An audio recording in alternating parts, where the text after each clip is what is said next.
Good afternoon, and thank you for coming. My name's Philip Stevens. I'm from the Financial Times, based in London.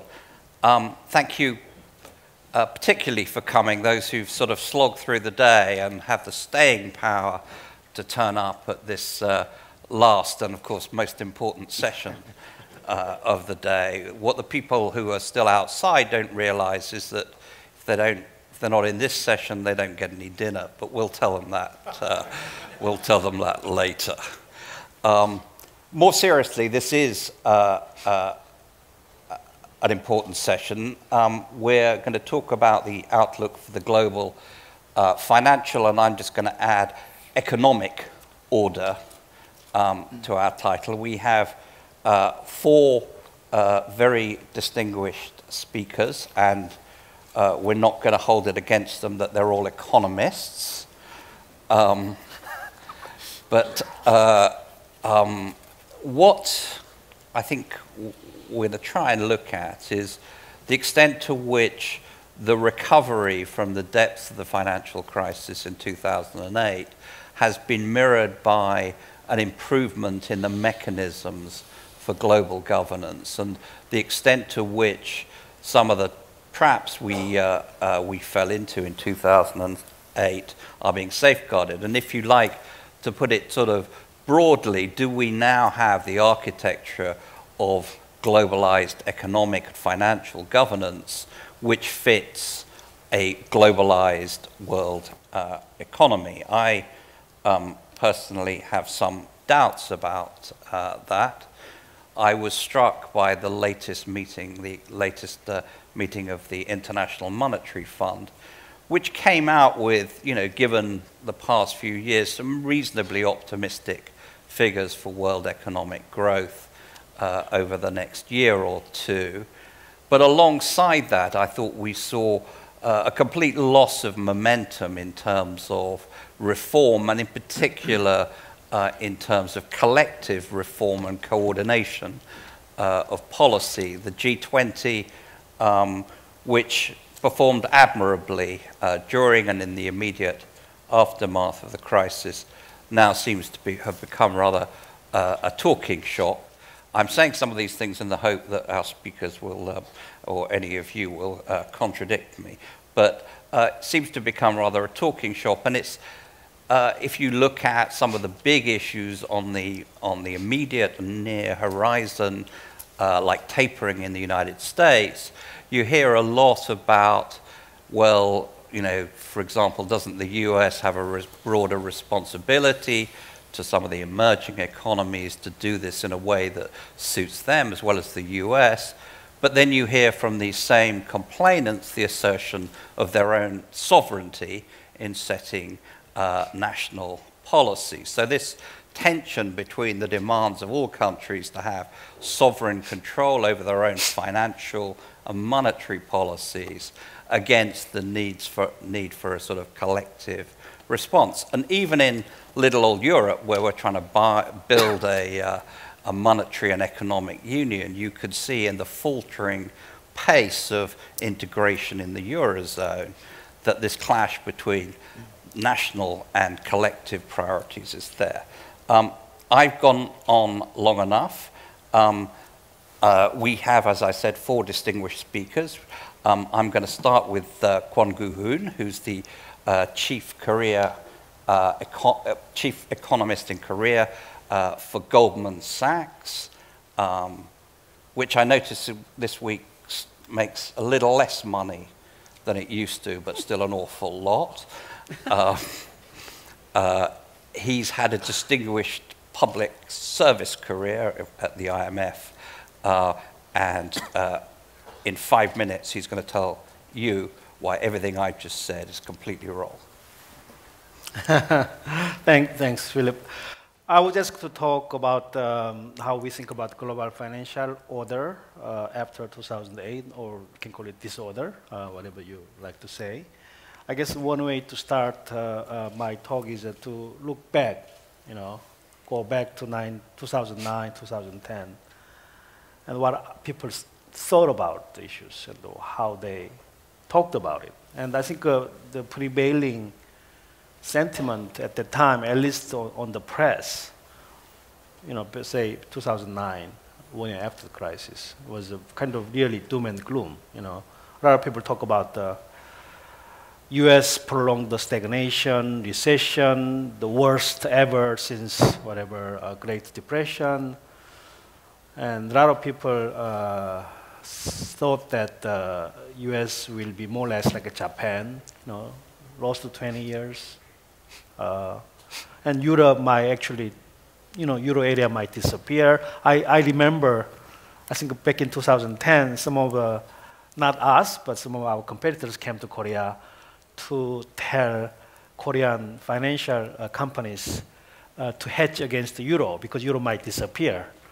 So that was kind of the moment which made me think about what could be ahead. But now I think there is a consensus that the global financial crisis is probably over.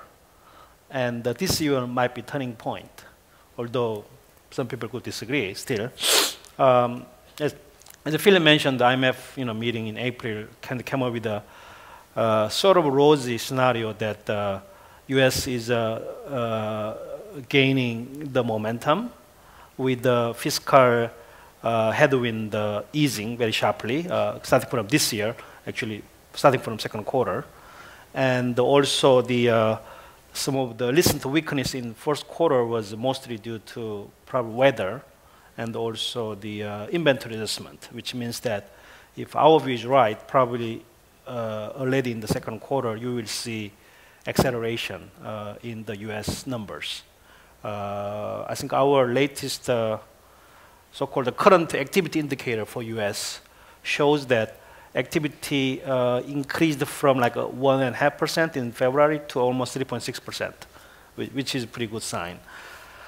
Also, Europe is turning around, although structural reforms are still ahead, but I think they also will show probably the first time positive growth since 2011.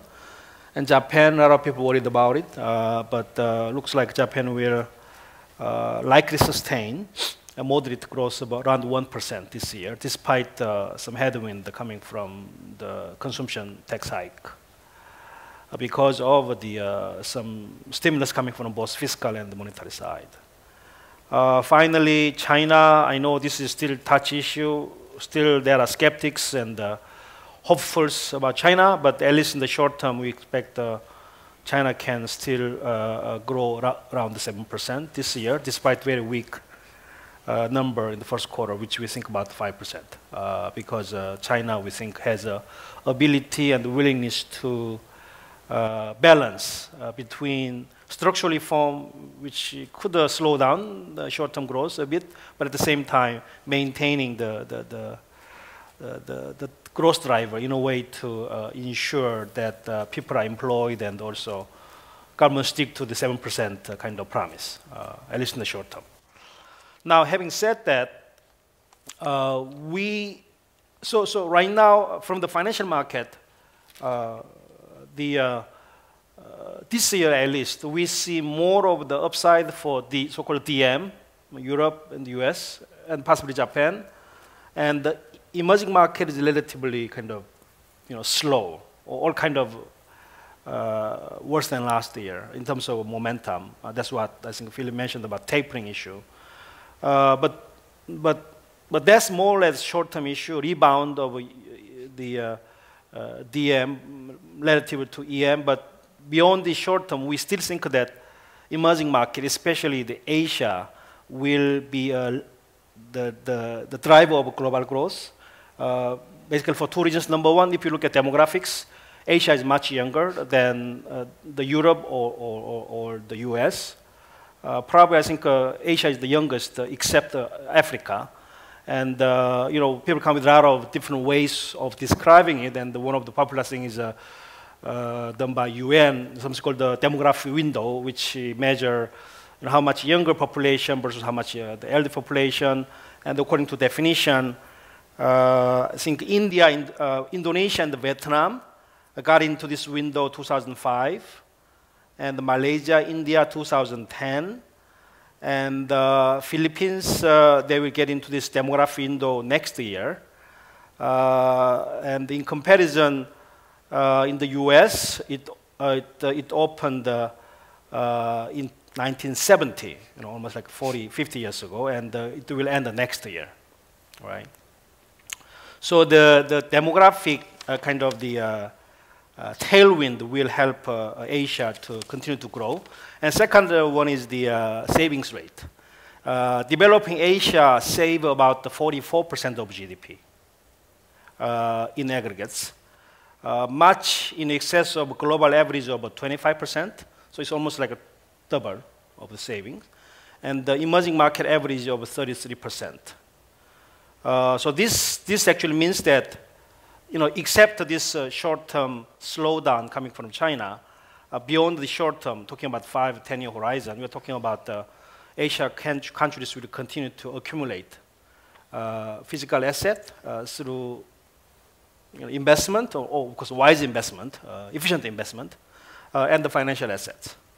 However, that does not necessarily mean that global financial order going forward, medium to long term, will be actually driven by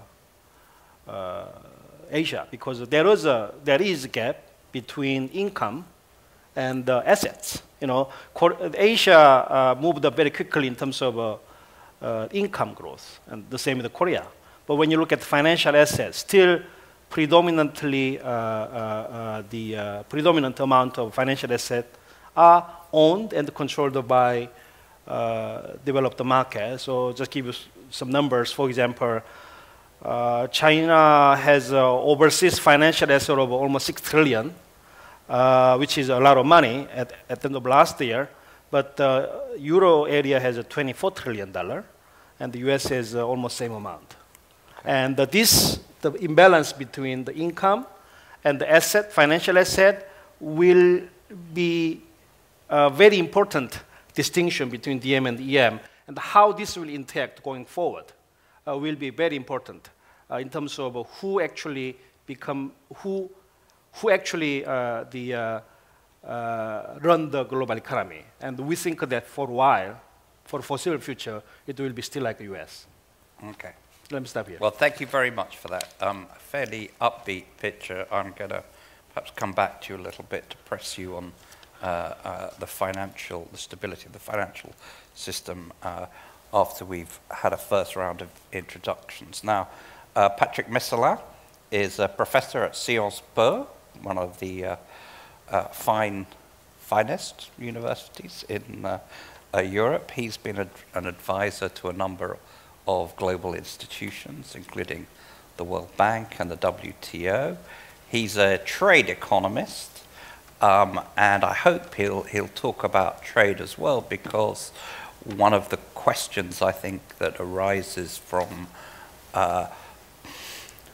the restoration of sort of more normal growth is whether we've got a fragmenting economic system as well as financial system alongside the restoration of growth. So, Patrick, the floor is yours. Thank you very much, Philip. In fact, you cut me my initial joke, because I was ready to apologize for being a trade economist, and I was told that I could be eventually forgiven to be a trade economist if I talk about economic order and trade relations. So I will do my best to meet your expectations. From an economic and trade point of view, not a financial trade point of view, I think we should start from the 2008 crisis, but the 10 years before, or the 15 years before. During this 15 years before, we got the financial exuberance, which has created a lot of distortion in industrial economies, and massive distortion which continue to be there. For example, house building. Well, you create house, you build house, and now they are empty and in a pitiful shape. But at the same time, you have to train carpenters and plumbers. And these guys have never really found a new job. When you are 40 years carpenter, you cannot become a 25 years engineer in one snap of the hand. So we have lost in the factor of production, and especially in the labor, a large part, on a substantial part of the population, a big loss. Another loss is that, of course, financial exuberance in the public sector. Just to give you an anecdote, in Italy, and I'm sorry to take another country than mine, but 5 years ago, when you were driving on the Po River, you could get one bridge every 400 meters without a road going to all these bridges. They have built, I don't know how many bridges during these 5 years in order to create infrastructure that nobody was using at this time. And we have too many fast trains and too many things like that. So, and this is in this fast train, they have to run now. So we have rollman, and the system is inertia with all this bad and distortion which are given in this economy. So we have to do regulatory reforms, structural reforms, as you say. The problem is it's very difficult, especially in the financial sector. It's very difficult to make structural reform alone, although you should do that for your own. So one possibility will be to go and to do that by trade agreement. So basically you do trade agreement not for making concession and be nice to your partner, but in fact for making your own reform and your own regulations. That's really the core of the trade agreement. Today, is it the case? No. Definitively it's not the case. The WTO is stalled. The WTO will be absolutely the best avenue for trade in goods. Korea, for example, if the TPP is signed, all your preferences that you get in the US market thanks to the Korea-US agreement will be gone. And then the Japanese will come and will become exactly on the same level than you. So in some sense, it's really counterproductive in this kind of preferential trade agreement in goods. In services, and services is 70% of our economy, then the treatment should be much more subtle. Why? For the following reasons: in services, basically, you negotiate on regulations. And that's very difficult to do so if you don't trust your partner. So don't go to WTO. Nobody trusts the 160 other members of the WTO. So you are doomed to go on a bilateral or plurilateral in services. It's almost inevitable because of the type of things that you have to negotiate on. Now, not only you have to do that, but you have to be on bilateral. You don't have to do that in a kind of past-minded view. The best example for me, the best risk, is the transatlantic trade agreement. Why? The US and the EU maybe are just trying to make this transatlantic agreement in order to keep their power together when they cannot really keep their power one by one. So this is the coalition of the declining powers, and I think that will not go very far during the next 10, 15 years. It's a doom game. So the only thing is really you negotiate with the other. Could you harmonize regulations? Not at all. Too difficult to harmonize regulation in services. The only way to go is to create a new instruments of negotiation, and that is something that we have to discover. It's not simple. Negotiate on tariff, everybody knows how to do it. Negotiate on financial services and the regulation, that's terribly difficult. And the only way, finally, where you can get a real result is when you create a situation when one country recognizes the equivalence of another country, of the regulation of the other country. The European recognize the American regulations are equivalent to their own regulation. That's interesting. Then we are really going very far. If you are not doing that, you can talk about RCEP, about China, Japan, Korea. You will go nowhere. The treaty will not be worth the value of the wood on which he's written for the paper. And this is really a danger for the trade, the system by which we go on very two marginal gains. And I just want to give an example in Seoul. You know what happened to the price of the wine after signing the free trade agreement between Korea and the EU. They did not flinch by 1 inch. In fact, it is exactly the same price. Why? Because in fact, the tariff is not really important. What is important is the Korean distribution system.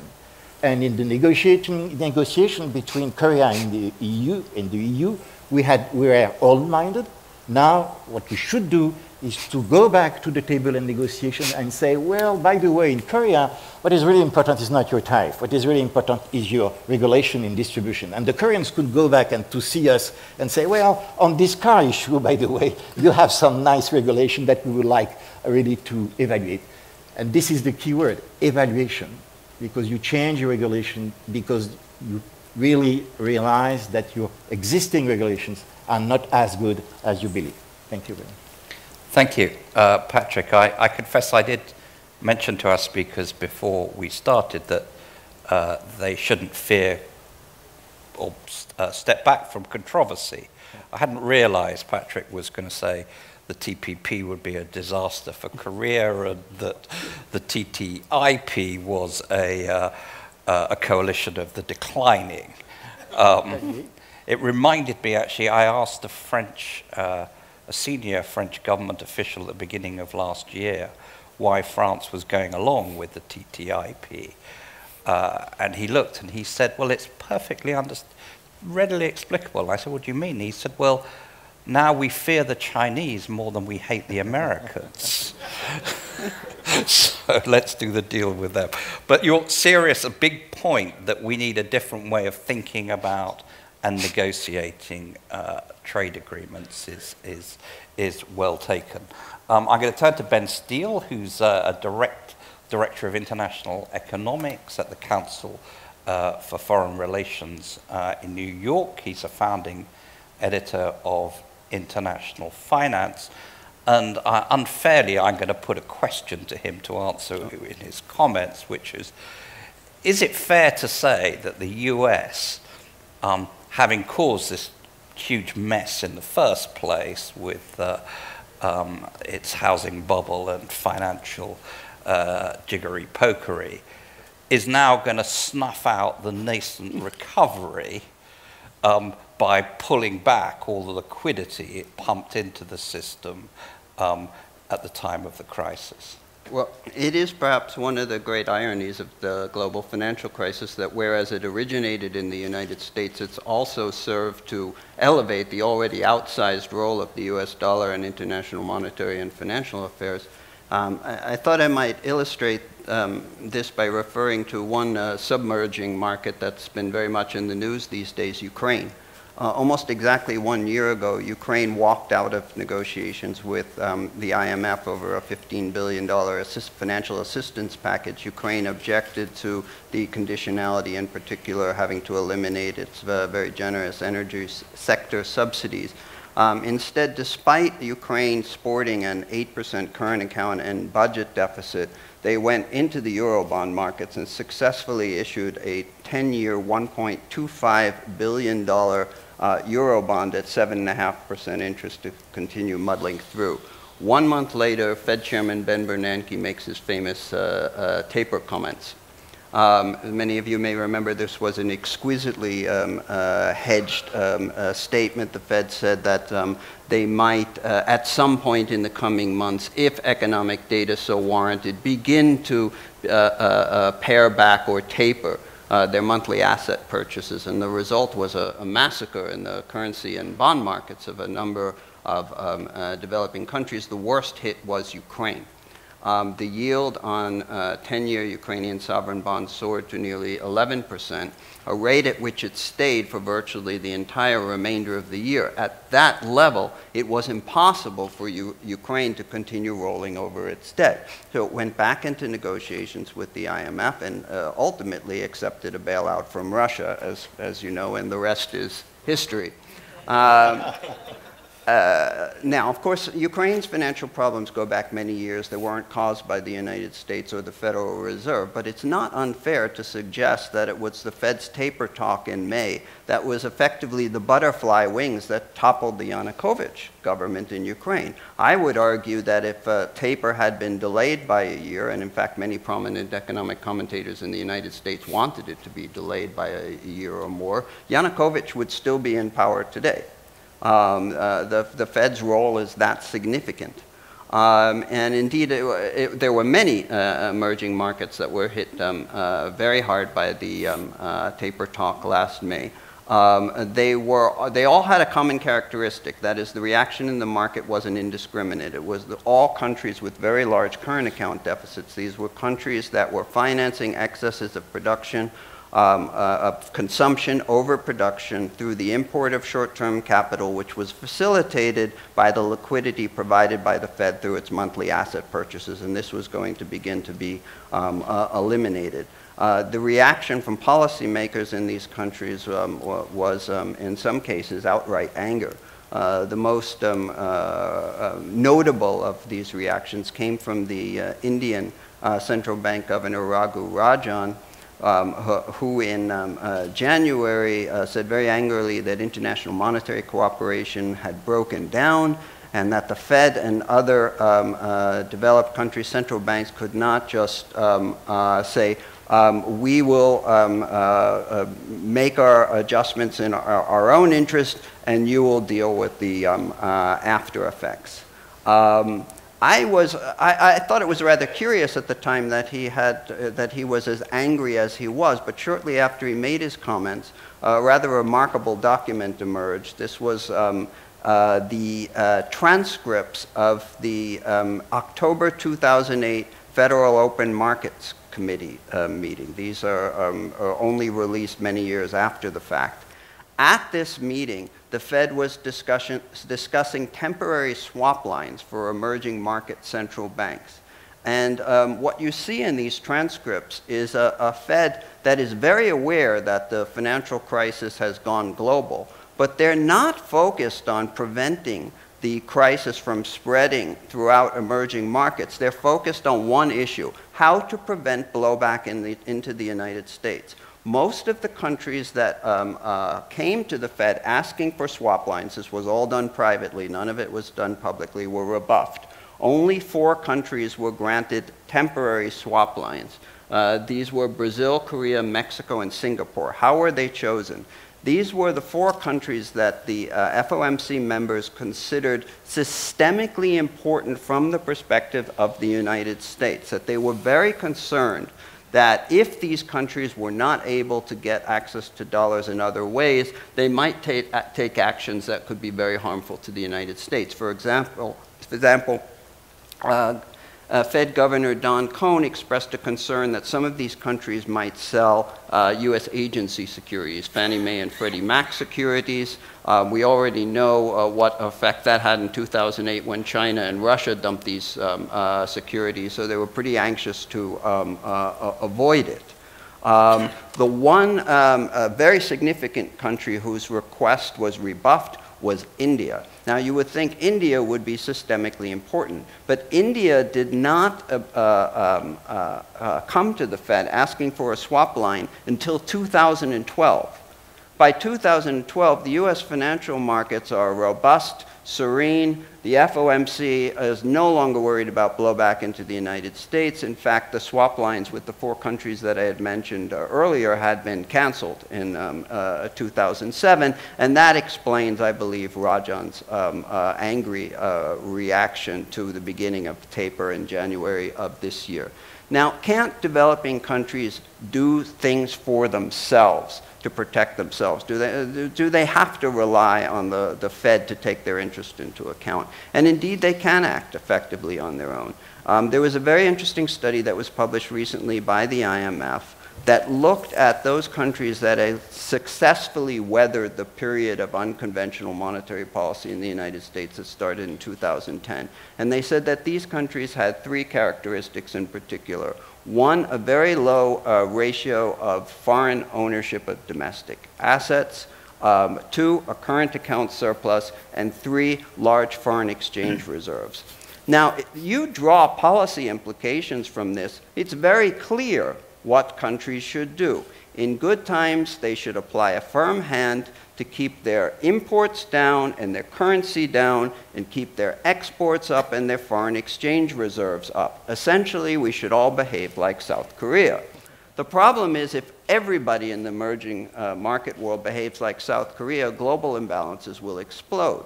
In the near term, we have a bigger problem in that the political reaction in the United States would be very, very heated.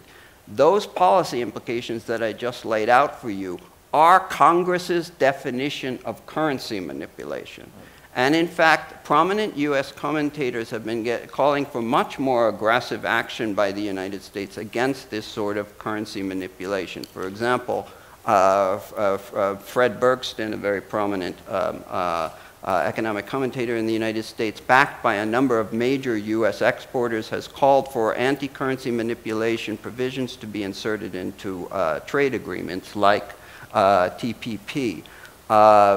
Two prominent left-of-center economists, Dean Baker and Jared Bernstein, called recently in the New York Times for the United States to impose taxes on foreign holdings of US treasuries to discourage this sort of behavior, and to impose new import tariffs on countries that are deemed guilty of currency manipulation.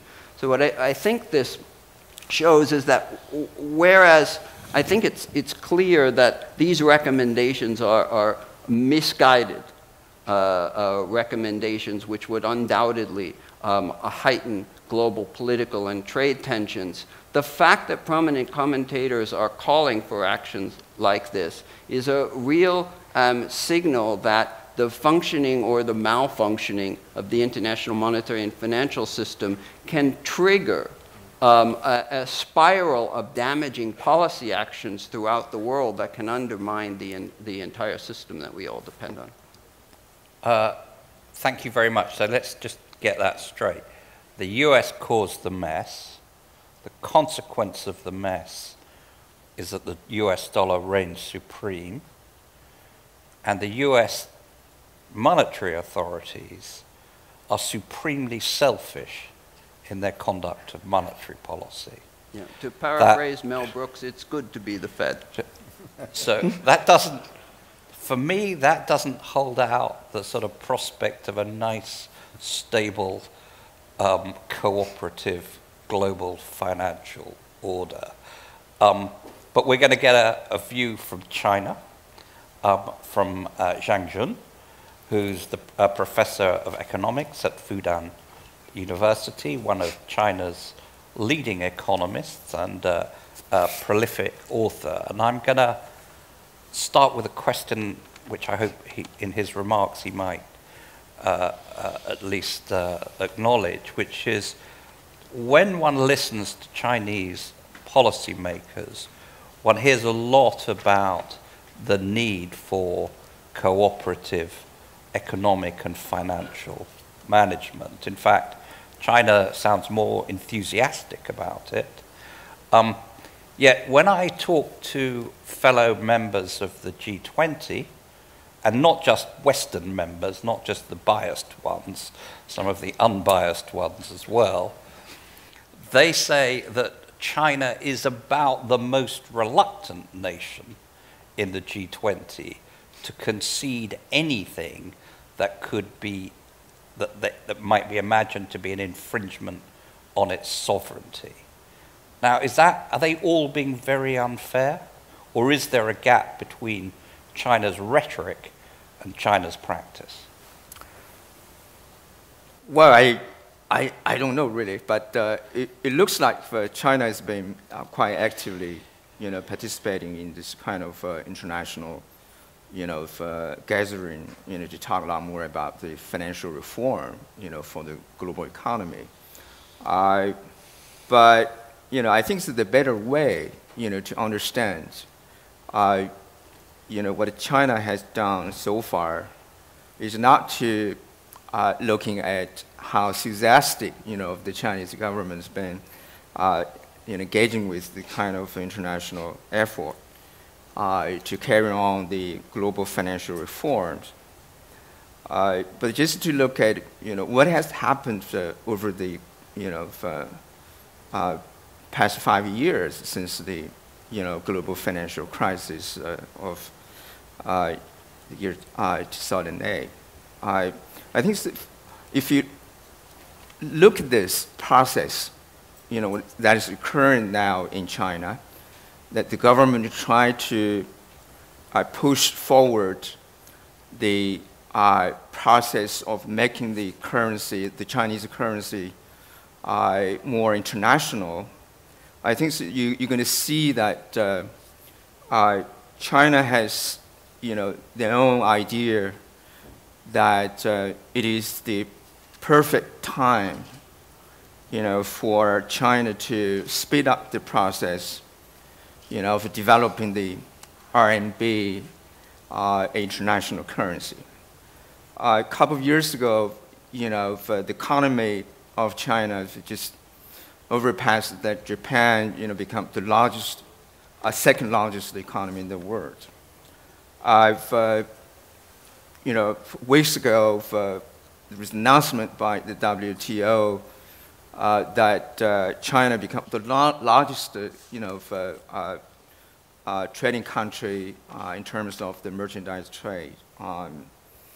I also, a couple of weeks ago, there was news release saying that over 40 countries in the world had signed agreements with Chinese authority to agree to use Chinese currency as a reserve currency or something like that.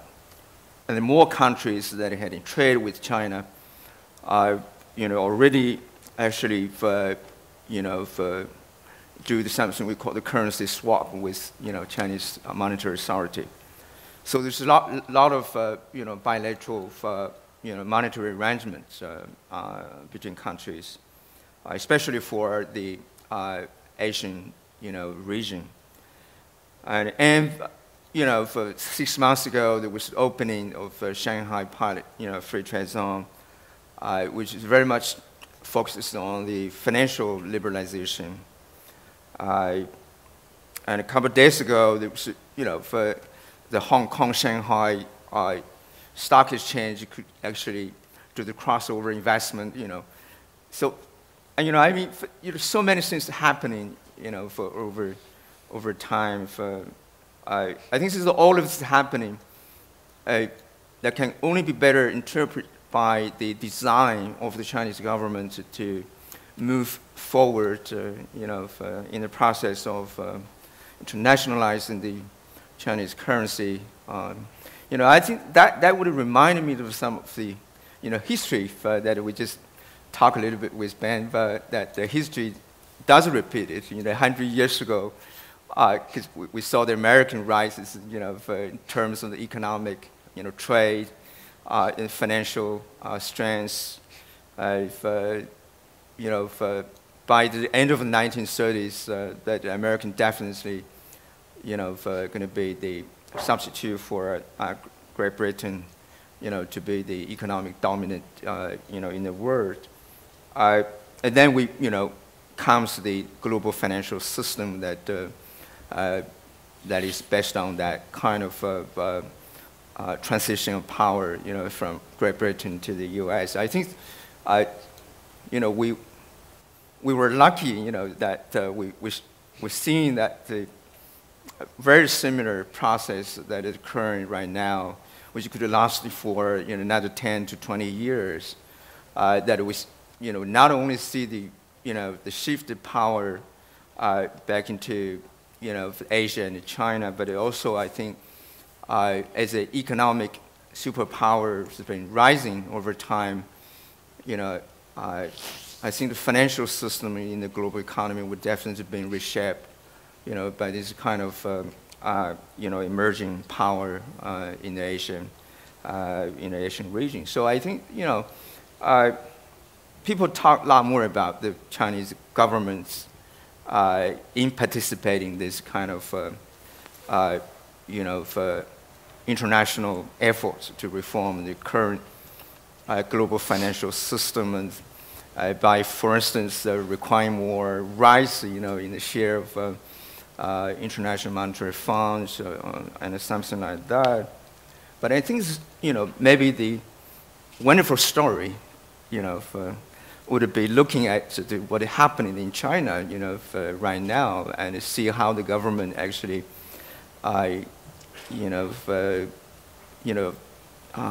facilitate the process for transition, increasing and expanding this its power, going beyond the economic, but also actually to build up the framework, which could be parallelly existing with that of the status quo of the global financial system for another 10 to 20, even more years. But I think this is just beginning of that process of the transition, that we're going to move in that direction and not coming back, even, I think the American economy could recover a little bit, from the recession a couple of years ago.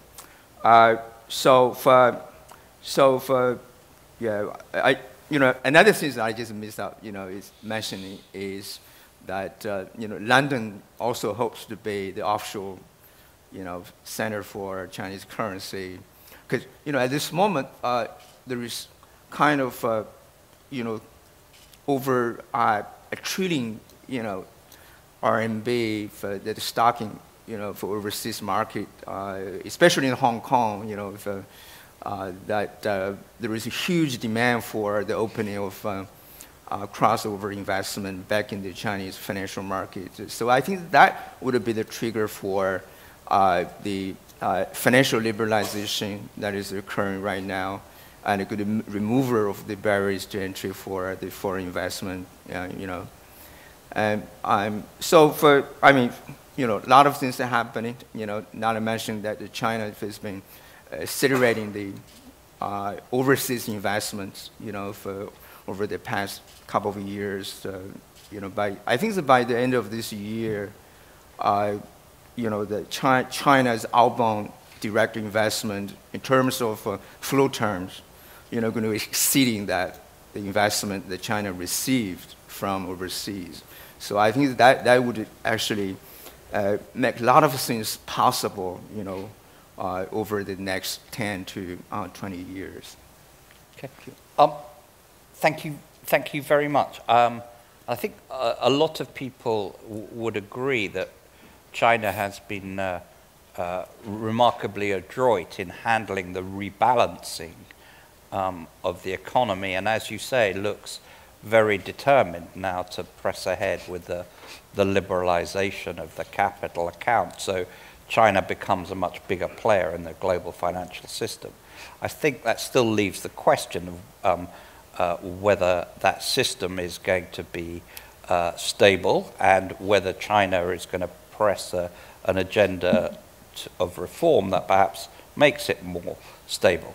But what I'd like to do now is I'm going to shoot one or two questions at our panelists, and then we have got, how long?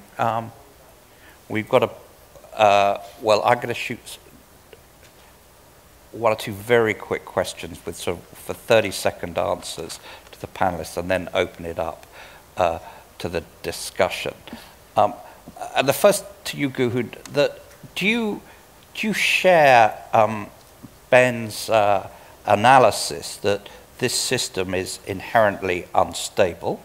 And secondly, have the banks been fixed? You mentioned the amount of money in Europe. When I look at European banks, a lot of them don't look terribly resilient, as it were, in the long term. I think the system is still evolving, and as I said at the beginning, you have to really see how this gap, or we can say conflict between income growing countries versus asset managing countries, which is EM versus DM, or China versus US. And I think a different way of rephrasing your question is, could China maintain growth and eventually overtaking US without financial market reform and the capital account liberalization, right? I think my hunch is that probably China need reform if they want to eventually overtake US. Without that, you will begin to waste your resources into inefficient investment or bubble. Then the second question is, could China undertake all these difficult reforms without hiccups, or smoothly, or soft landing? Because a lot of countries tried that, including Korea, and at some point you hit the wall, and then you went back, and then you rebuilt. But China is so big that if China misstep at some point in the future, then there will be another kind of global, implications in a way to change the world the way we see right now. Okay. I don't have good answer for that, for the second one. Now, you dodged my question about the European banks, so I'm going to pass it on to Patrick. And to add to it, do you think, and I know this is slightly unfair, but it's the job of moderators to be occasionally unfair. When you look at the Eurozone, and you watch all these hedge funds who were 2 years ago coming and selling everything with a euro on it, and are now back buying Spanish property and Greek debt and stuff. Do you think, and you look at the politics of what's happening in Europe, and do you think this is sustainable? And you look at the banks, I mean, a lot of French banks and German banks with a lot of bad debt hidden behind the counter, as it were. Do you think this is stable? Do you think the euro really is out of the crisis? Or are we just sort of in a sort of interlude before the crisis hits again? Definitively, I don't think that the euro is out of the crisis.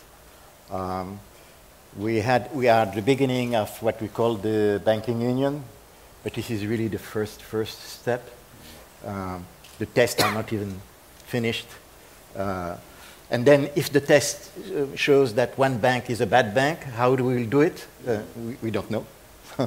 So basically, we end up with a terrible outcome where suddenly you say, this French bank is a bad bank, and nobody knows what to do. You have to make a council in Brussels in haste, and then try to decide. So I think we are definitely out we are not out of the mess, certainly not. And in addition, what I'm worried about is that more and more things, and I come back a little bit on trade in 1 second if you allow me, more and more things have now a touch of geopolitical input. Is TTIP a trade issue, or is TTIP the eastern wing of TPP anti-China? That's the question. I don't know how to answer the question, but there are many things like that these days, and the same within the European Union. So I'm pretty worried about what will happen. Thank you.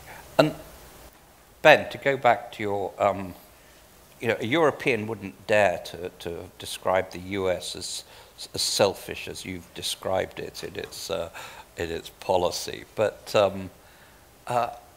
if we see, I'm just trying to work out where there isn't, if we see a country like Turkey, fall off the edge of the cliff because tapering creates a big shock. I mean, there's not just economic consequences of that. There are geopolitical consequences. Do you think the Fed is so inured from and so detached from broader US national interests and international interests that it'll just sort of keep going and say, well, hey, it's no blowback there, so we'll just ignore it? Under its legislative mandate, it's doing what it's supposed to do, and it's trying not to exceed its authority. That doesn't mean that members of the FOMC have broader opinions about these subjects. But in fact, I was discomforted by a lot of what I read in that discussion. For example, the countries that were rebuffed by the Fed, those were all redacted out of the transcript that was released, but they eventually came out in WikiLeaks. The countries that were rebuffed were Chile, Peru, Dominican Republic, and Indonesia. There was one FOMC member, Richard Fisher, for example, who passionately argued in favor of helping Chile. Why? Richard Fisher, of course, is a hawk on the Fed. He's conservative. He admires Chile. He thought they were deserving of U.S. support. Do you really want a Fed that's taking decisions on that sort of basis? I mean, these are not philosopher kings that we're talking about. These are human beings with personal political biases, and I'm not convinced that they could fulfill the role that you'd like them. Hang on, I've got to press you. Isn't there a line that says, actually, even if one's taking a view of America's national interest, there's a line over which that if a lot of other economies start falling off a cliff, then it's in the US interest, because as you mentioned, the blowback, to take that into account, as it were, in decision making. And that's obviously a line that allows for people to make individual judgments, not about individual countries like that, but in a sense that if we go too fast on tapering, then we can see there are half a dozen vulnerable economies, and if they all go down, then that's going to bring, the European economy down, and then there'll be blowback. So will there be that consideration? That's absolutely true, but the Fed did not anticipate by any stretch of the imagination what wound up happening in emerging markets after Bernanke's taper comments last May. As you may remember, he spent much of the summer trying to walk the markets back from that. He was very much taken aback by it. So it's not only that they're not philosopher kings, but that, like most economic prognosticators, they're not very good at this business. Okay. Zhang, a final question from me. You spoke eloquently about how China's managing its own liberalization. Do you think, is there behind this a plan? When we Europeans think of China, we always think of, there must be great plans behind this. For China to become a much bigger player in terms of, and the renminbi not just to become a tradable currency, but to rival the dollar at some point and the euro as a reserve currency. Is there a sort of master plan in Beijing somewhere that says in 2030 the renminbi will have displaced the euro and be challenging the dollar or whatever? Well, my understanding is that the PBOC, the China Central Bank, does have the roadmap and timetable for the kind of this goal, but they never release. So people just talking a lot more about the roadmap. But it looks like you're going to take 20 years, to accomplish this, this goal. Which goal? To surpass the U.S. No. I mean, for the internationalizing the currency. Because if we're talking about the economy, going to overpassing the U.S., that would be definitely something like for current for 2020, something like that. Based on the for the PPP or something like that. But I just want to mention that there's a lot of studies now to try to forecast what year that the renminbi going to be the reserve currency along with the U.S. and U.S. dollar and the euro. Most of the studies actually found that the year of 2026 to 30, would be the period, for a couple of years period, that renminbi would become the top three, for currencies that been served as the reserve money for a lot of countries. So, so I personally, I don't doubt that for the timing, but I think, for the government need carefully handle this process, because when I mentioned that when the government pushed forward the process of internationalizing the currency, it actually meant a little bit of change of the policies towards the liberalized capital account, which is very risky, because usually you would think that a country like China would postpone that process for the liberalized capital account till some time where everything could be ready. But in order to serve the purpose of the internationalizing the currency, you need to make the capital account and liberalization, it happen ahead of the schedule. So I think that we should make these two goals a little bit conflicting to each other. So that's why I think the PBOC has been, very reluctant to release their, ambitions, plan or something like that, because, but everybody knows that they already got to the blueprint for that kind of process by, for instance, moving by 3 steps forward or something like that. So this is a public secret. Okay. Everyone knows that. Yeah. Thank you. Throw it open to the floor. Who would like to make a comment, add an observation, ask a question? The gentleman here, if you could just give your name and affiliation, that would be helpful. Hi, thank you. I'm Paul Evans from Vancouver, and Canada is now the standard reference for what China should be in future, as we heard in the first panel. It used to be when we came to sessions in Asia Pacific that the political security analysts were gloomy, saw dark, difficult issues ahead that were hard to resolve, and weren't always easy to come up with answers. We're finding now that economists are maybe even more so. This was a fairly dark presentation, and I want to make it even potentially darker. When our Korean colleague mentioned that of the areas of concern, one of them was not Japan. Well, some of us looking at it from the outside on Japan see sales tax up 60% this year, going up again next year. Few structural reforms actually coming out of the Abe policy. The third arrow hasn't flown. A trade balance that is going in the wrong direction. Import costs increasing because of the revaluation of the yen. Drop in household saving rates to what might be described as Anglo-Saxon rates. Labor market contracting, 1/4 of Japanese over the age of 65. Public sector debt, 250% of GDP this year and rising. Debt service now 1/4 of annual budget, and defense spending up. Is this a country that we should be concerned about going over that cliff that some of you have put out there? Okay, that was a very gentle, I thought, critique of Abenomics.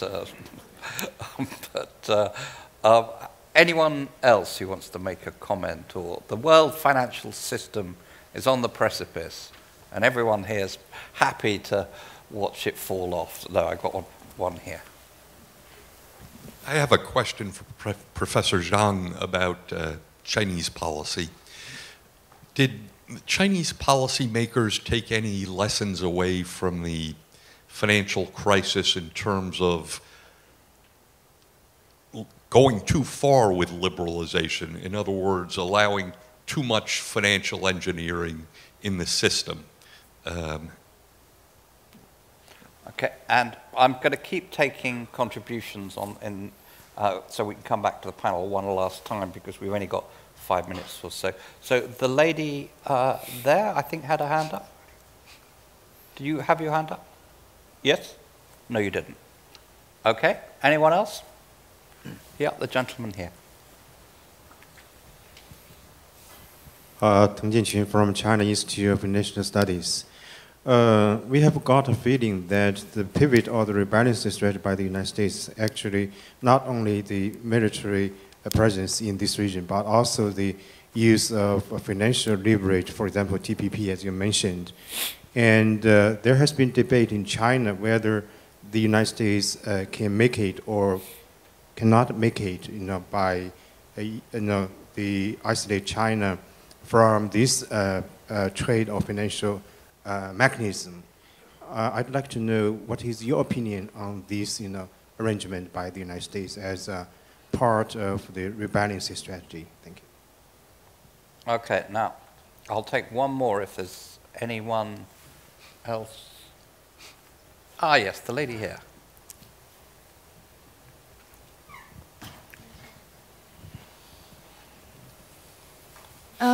I'm from Chungang University, and then I just want to bring up a topic of kind of the future of finance, because we're talking about the aftermath of the 2008 crisis. So I just read an article last week, like it was published in Economist, and then the topic was the future of finance, and then Lee Viden of last result. And then I just want to go over the summary only. Like state subsidies and guarantees are once again corroding the financial sector and creating new danger. The reason this article drew my attention was because like I read an essay about state intervention in the course of IPE, International Political Economy. So like I was talking that the state intervention was pretty beneficiary, yeah, in terms of kind of settling down the crisis. So do you guys have any idea like about this article and the topic I'm bringing now? Yeah. Okay. Well, we've got a great series of comments and questions. I'm going to just add to the ladies' question. I'm just going to give you my view. I thought the article, even though it was in a rival publication, was absolutely spot on.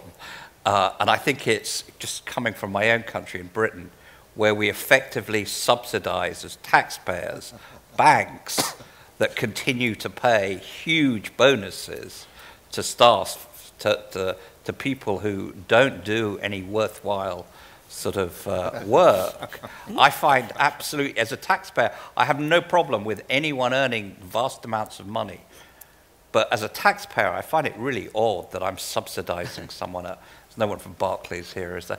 But I'm subsidizing the executives of Barclays' bonuses. So I think it was spot on, but that's abusing my position. I'm going to leave it to members of the panel, and we're going to go in reverse order to pick from that menu of question and comments things that they'd like to respond to, in the knowledge that we've got 4 minutes. Right. I just respond to your questions about for the lessons that the Chinese government could learn from for financial liberalization for some of the advanced economies. I think if you read in Chinese, you find there's a heavy debate almost every day over whether or not China should speed up the process of financial liberalization. Even in the case of the Shanghai free trade zone, there's a lot of opposition, to that proposal that the zone should be focused on the trade, services, or something like that. But we should get attention away from the financial sector. We shouldn't open the financial sector to the foreign participation. We should still have a regulatory, for complexes which could, for oversee the, I would say capital mobility across the Chinese border, which largely facilitated by the Hong Kong, because China officially is still is a closed system in terms of capital count, but every day there's much, great amount of money is coming over and out, which resulting into some of the fluctuation. So I think it's 2 extremes, at the moment. So there is, a group of economists in China which is called for the financial liberalization, as quick as possible, to minimize the distortion. And another group of people would say, well, we got the perfect system, so we shouldn't do anything with the system, right?